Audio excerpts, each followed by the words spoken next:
Parce que nous sommes les galériens. Mais mention spéciale au deuxième groupe. Parce qu'ils ont trouvé que le premier groupe a tracé le chemin. Ils ont suivi le premier groupe. Donc, deuxième groupe. Et moi, je vous dis, parce que tous les deuxième ou troisième samedis du mois, nous faisons la réunion. Nous n'avons jamais déménagé. Tous les mois, nous n'avons jamais interrompu ou bien nous n'avons jamais laissé un mois sans se réunir à la salle de Sharon, qui on trouve nos frères et nos sœurs, nos frères, nos cousins, nos oncles qui sont au foyer de Sharon, qui nous ont toujours aidés depuis 2007, qui sont toujours là. Et moi, je dis que tous les membres du foyer Sharon, je leur dis merci parce que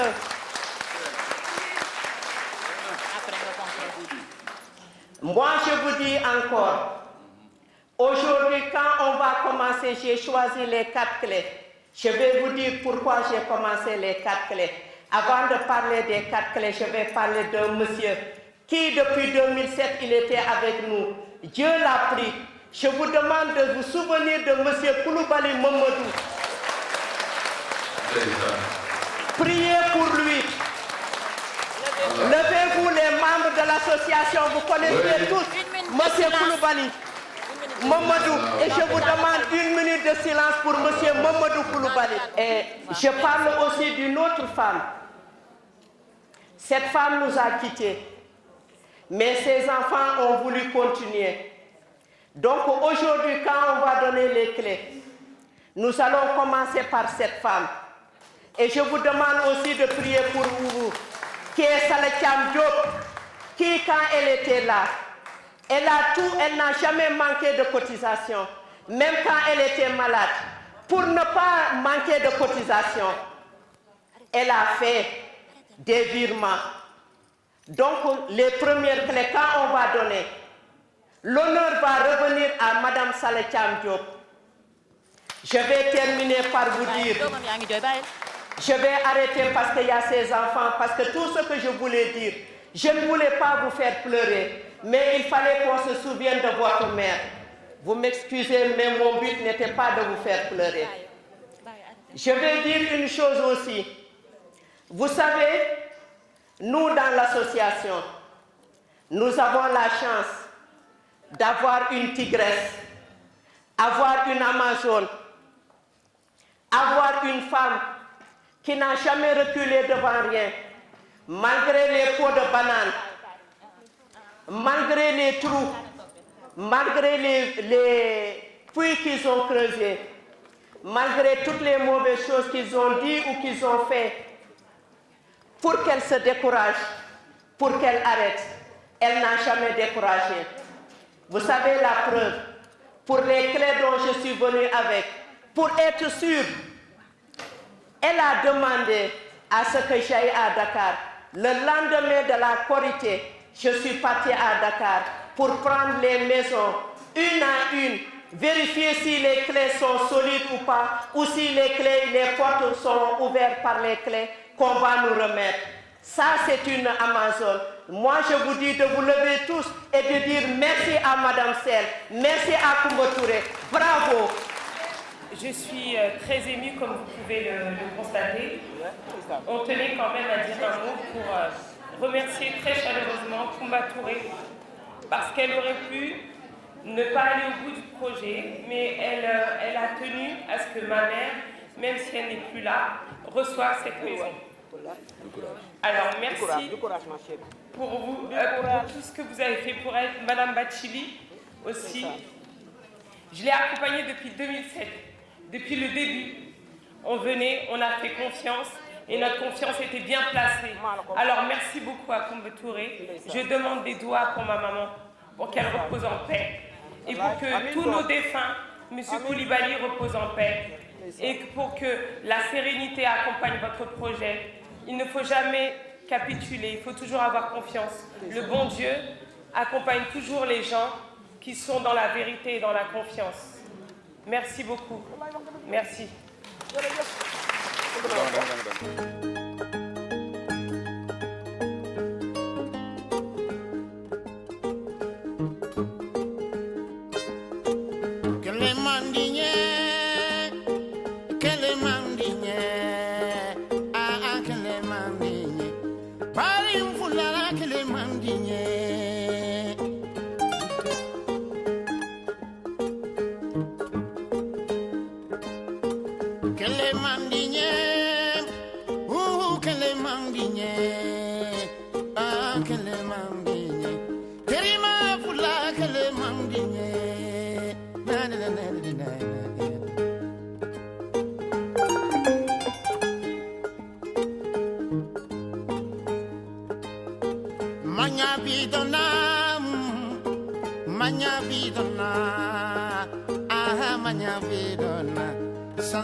Il faut faire de matidaten ko di pour ma dem pour nya jaar beulem ko bara fe taw ko mes di uma nya beulem ko ki tout ko so forum di ko les canons c'est pas possible c'est des arnaques surtout mes enfants me le disaient mes 3 enfants ils ne veulent pas donc ils savent pas ce qui se passe aujourd'hui l'autre qui est resté ici il est parti pour la maladie il est parti. Voilà. Je voulais qu'il soit là. Si jamais que Dieu m'accorde comme il m'a accordé aujourd'hui, il me tient compagnie. Mais comme il est parti, c'est pas grave. J'ai mes soeurs, j'ai mes frères, j'ai mes tout ici. On est du même pays, on évolue du même pays. Si un jour on nous raterait, on prendra le même avion.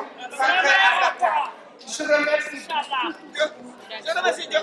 Sans oublier personne. Merci.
Voilà.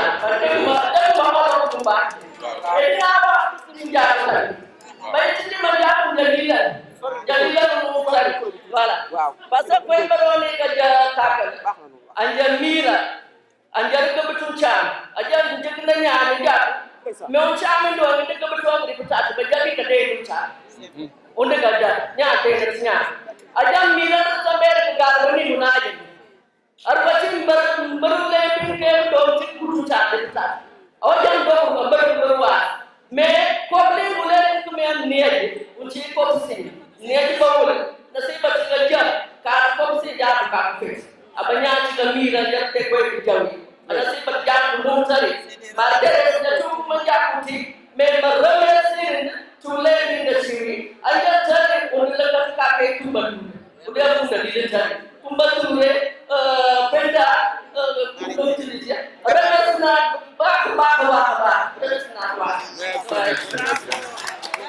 banyak batungka badimbana konyi bandia da krisana banyak batungka badimbana konyi bandia krisana banyak batungka badimbana konyi bandia da krisana banyak batungka badimbana konyi bandia krisana konyi bandia da kanunta umundu chinsulanko da kamela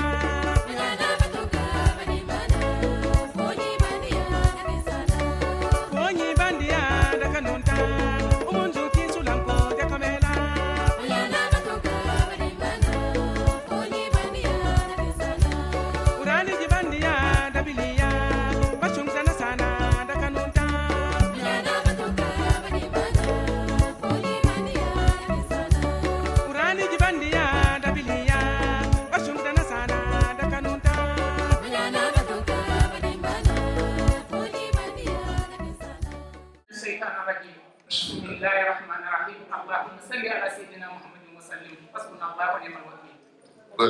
Salaamaaleykum mbooloo yi maa ngi leen di nuyu ku nekk turam ak santam ndax li ciy jaar am na ku ciy jaar lii bañ koy commencé 150 femmes la woon tey am na ñu ci wuy borom kontaan naa sara ci am bokk na ci ñi ñu jox dëgg kon bu ñu ñëwee fii dañuy njëkk a gërëm ñi defoon fondement bi ndax bu bâtiment taxawee ba ñu seen ko ci kaw tey képp ku fi am keneen na sant yàlla na sant Kumba Touré sant ñi njëkkoon a def fondement bi jamono nag dafa metti am na ñu ci wéradi am na ñu ci wuy ji boromam am na ñoo xam ne àddina jàpp na leen mënatuñu kon dama leen di wax bu kenn découragé fii dëkkuwaay la rek li ñuy wut mais gën a nga fa la ñu jëm te ku ci yàlla wërsëgal bu soobee yàlla di nga jot sa bos li ma leen di wax rek Kumba Touré coopérative boolewuñu ba ñuy xamante du lii ñanaa ko maag yow rek ba faw kon tey bu ma gisee lii man damay bég bu ma ñëwee fii ba dem wax ma ci benn kàddu rek mooy naa yàlla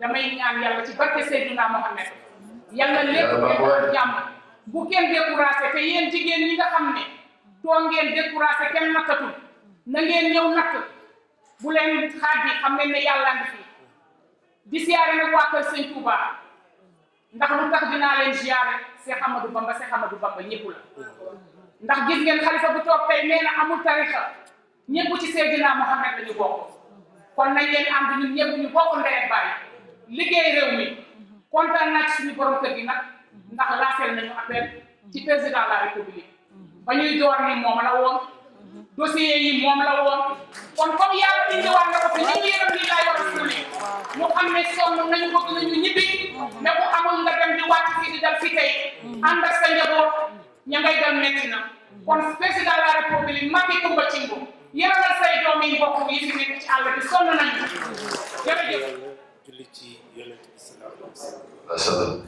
sant suñu ñaari waajur sant soxna su baax si nga xam ne mooy soxna Ali nekk marraine mu yebal délégation bu rëy bi nga xam ne su ci yebaloon kenn rek mu doy kon ñun bëgg nañ ci moom suñu xol seet na ci moom ginnaaw loolu li may wax du gudd gën a def sant ci suma soxna ak ñi mu àndal ci coopérative bi yëpp ak xaritam yi nga xam ne ñoo ko jigee di ko jàppale ndax xëy na moom mooy présidente bi waaw micro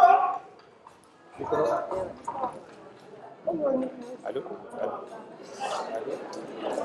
allo waaw xëy na moom moo nekk président bi waaye am na ñu mu àndal nekk équipe muy ñoom soxna Pend ak ñoom lay fàttu ak ñu bokk ci coopérative bi yëpp kon ñoom ñëpp ñu ngi leen di sant li ma ci wax na ci gàttal mooy leen mooy kumba boo gisee mu jaral may bàyyi sama liggéey saa su ne di ñëw mbir mi ba koy sos ñu ànd ca Dakar ba ñu leen di jox suuf si di leen ko jox boobu dem fa yombul dañ daan dem ci ay kàmb yéeg di wàcc ba tey macha allah ci gàttal pour dem fa yomb parce que mën nga dawal sa oto soo gisee ma ànd ak moom dafa gis ci moom coono bi muy sonn ci doomu aadama parce que xëy na su fekkoon moom rek la mun na am li yëpp ko ci fekk parce que fu def nekk rek macha allah moom ñàkk ko man ni borom këram yàlla xañ kon su jógee di jàppale doomu aadama yi te yàlla tax kon man ni borom këram war naa sawar ci ànd ak moom ci loolu di ñaan yàlla nag lii nga xam ne tàmbale la rek ñu àggale ko foofa yéen ñi fi nekk yëpp yàlla def ngeen dem ba seen jaboot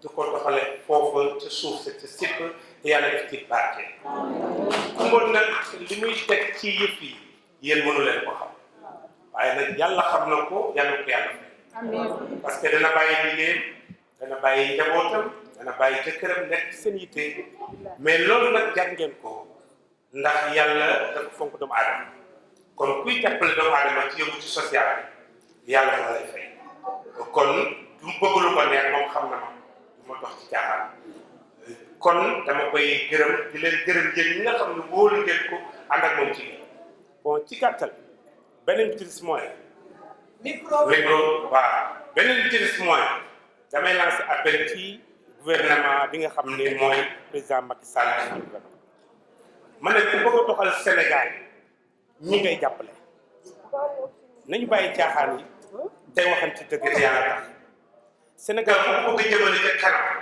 da ngay seet ñi nga xam waaw ñi nga xam ne bañ leen joxee suuf allo nii baax naa waaw man nag mënu wax de ok ma ne ku bëgg a doxal Sénégal da ngay xool ñi nga xam bañ leen joxee suuf ba léegi tooguñu noppalu bu ñu guddi noppalu bu ñu bëccëg ñu ngi jël seen alal di ko fa def te lii ñu leen jox tey soo gisee ma sawar ci bàyyi sama liggéey États-Unis ñëw parce que dama faa dem ba tey teg ci sama bët te yéen ñi fi nekk bis bu leen yàlla yóbboo ba foofu di ngeen xam ne liggéey bañ fa liggéey du liggéey yu caaxaan